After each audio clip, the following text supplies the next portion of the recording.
Patología Dual. Nosotras somos Luisa María Benjumea y Daniela Giraldo, residentes de segundo año de Psiquiatría de la Universidad de Antioquia. Para hablarles un poquito de la definición, tenemos entonces que patología dual, dual diagnosis o dual disorder, se utiliza para hablar de personas que tienen tanto un trastorno mental como un trastorno por uso de sustancias. Esto representa un grave problema de salud pública con un impacto negativo en costos, cuidados y en mortalidad.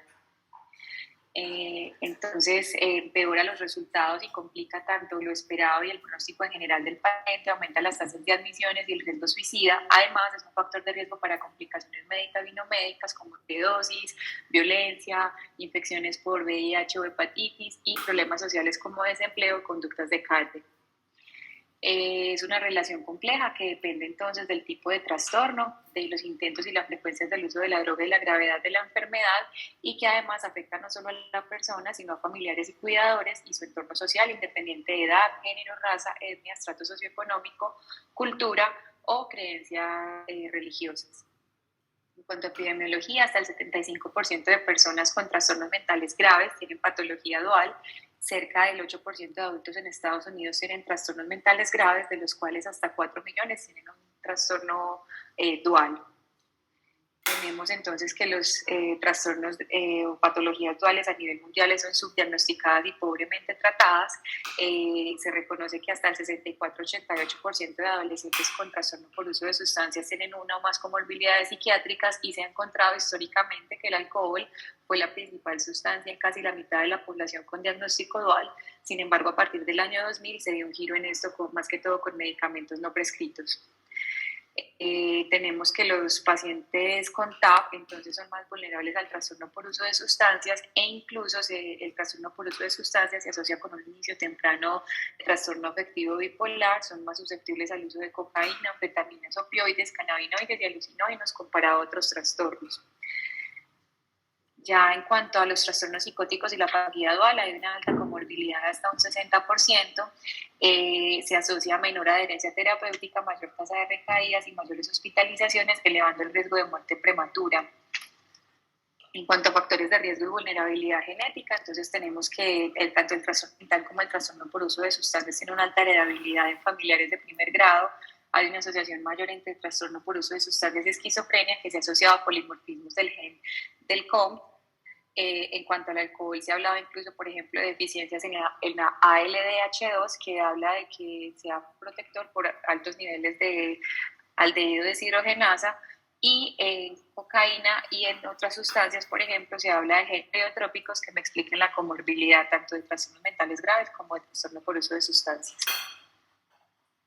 En cuanto a los factores de riesgo asociados a la sustancia, se ha visto que el consumo de heroína y opioides se ve en aproximadamente 4 millones de personas, en donde el 23% tienen riesgo de dependencia y el 95% van a contraer el virus de la hepatitis C.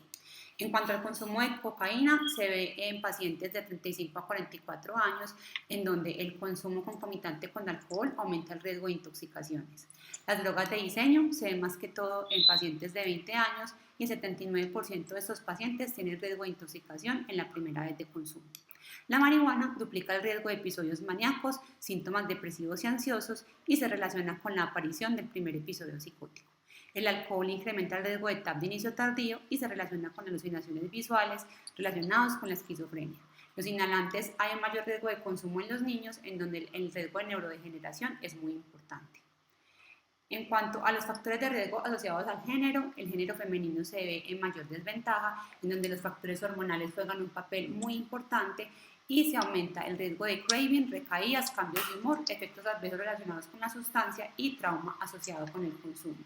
También hay mayor riesgo de comorbilidad de trastornos afectivos y esquizofrenia, y la automedicación es una vía importante para el inicio de las conductas abusivas, para el control de síntomas como el insomnio, el estrés agudo, el control de peso y el dolor crónico.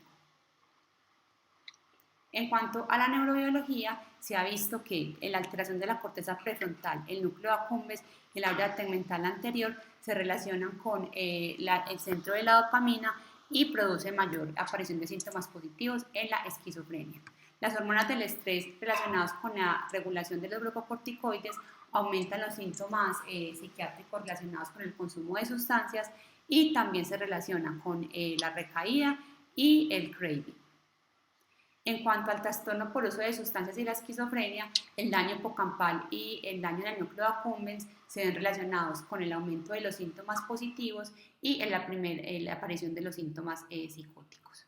En cuanto al estudio con ratas, se ha visto que el daño hipocampal ventral en daños tempranos se ve relacionado con alteraciones en la poda neuronal y su relación con la esquizofrenia. También se han visto alteraciones comportamentales y cognitivas relacionadas con la patología dual y también pueden haber síntomas motivacionales e impulsividad en este tipo de trastornos. En cuanto a los modelos explicativos, podemos ver que la enfermedad mental grave puede ser una causa o consecuencia del consumo de sustancias y la enfermedad mental puede incrementar las conductas abusivas y el policonsumo se puede ver para minorar los síntomas y las sustancias más implicadas son el alcohol y la marihuana. En cuanto a la genética, se ha visto una gran vulnerabilidad genética en donde la alteración del gen catecolometiltransferasa es el más implicado. Hay otros genes relacionados que se pueden ver en el consumo de nicotina, cocaína o alcohol.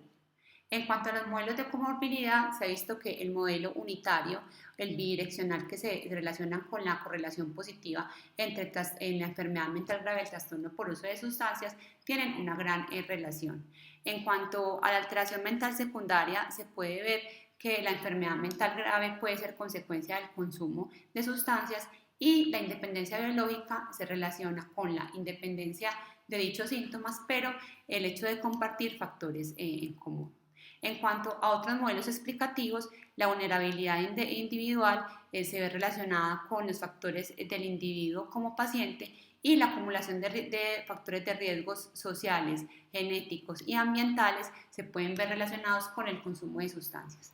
También se puede ver una vulnerabilidad común entre diferentes trastornos mentales y la automedicación como una vía inicial para el consumo problemático de sustancias. Muchísimas gracias.